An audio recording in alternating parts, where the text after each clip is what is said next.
It's Tuesday, October 24th. This is an end of the day SPY recap. And today we end up with a 2-up bar that took out the high of the previous day, essentially held the midpoint of the previous day, but never reached its target, which is the high here on Friday. And into this little fair value gap between the low of that bar and the high of this bar. There's a little area here where it might want to head up if it's heading higher. Now, it's possible we continue in compound fashion for the next 3 days and take out this red bar, but it's also possible, and this would be even more exciting when you get a signal that doesn't reach its target and then you get an opposite signal the other way. That's even more powerful. So a 2-down day tomorrow, taking out the low of today, and then we have the low of Monday as a target, and it gets our back in line with the monthly chart that turned red last week. So we're still in a downward mode, and we've discussed how even though you had broadening action here on the weekly chart with a big red bar, which could mean you come all the way back through the range, in practical terms, until you really get through the midpoint of that bar, you're still kind of biased to the downside overall. With the monthly chart, as we discussed, red and having targets down here, and our quarterly chart having targets down here for the next month and a half or so. So, coming into today, the only actionable signal, since we had a lot of continuations down really wasn't the actionable signal, although it could have happened, and up was the actionable signal, but it went, it was in conflict with some of the bigger picture targets that are much lower. So, what I've been waiting for is, after this exhaustion risk to the downside, is a good setup, to go short, and I've been monitoring for that. And now we have the first real setup, at least, where if we can get a 2-down day tomorrow, we have a target down here, and we have a potential to really continue lower. So we will look for that. In terms of today's trading, and I shot kind of a morning update video.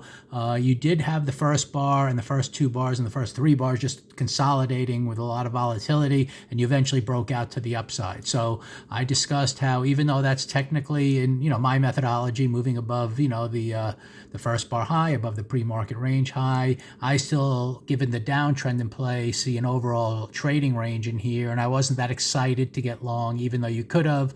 And I mentioned if you were going to get long here, at least you had a half hour to just say, look, if I'm going to get long here, I wanted to get to that target, which is, yesterday's high, and to then, this double top right in here, and I really want to see it explode through, and if not, get right out. So that would be the way to play it if you went long.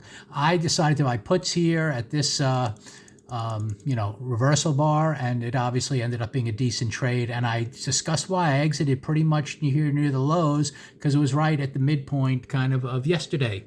And I didn't know for sure if you were going to get a 3-day to the downside, and you had the big, push lower on a failure, and it got to the midway point of yesterday's bar, and that was enough for me. And this is what I was kind of thinking. If we close in this type of way, just neutral, then we get the better signal for tomorrow. So anyway, it ended up at that point, if you didn't take an aggressive put sell trade right up here, once it came down and kind of got to the midpoint of that first bar and gave you a little pause, I think this was a good sell signal to at least take out the lows of the day and see what happened. And this would have given you 1, 2, 3, almost an hour's worth of a good trade as well, if you didn't get aggressively short here. And then that is a decision of how you want to play it. Were you going to get a secondary push down at that point, given that you really weren't below the halfway point of the prior day, but you did have this target here, and in the end, you really didn't. Maybe you had a 2 up, 2 down here for a second, and if somehow you were going to take that as a secondary trade, which really was a tricky one given you're still kind of in the up mode above the midpoint of the prior day,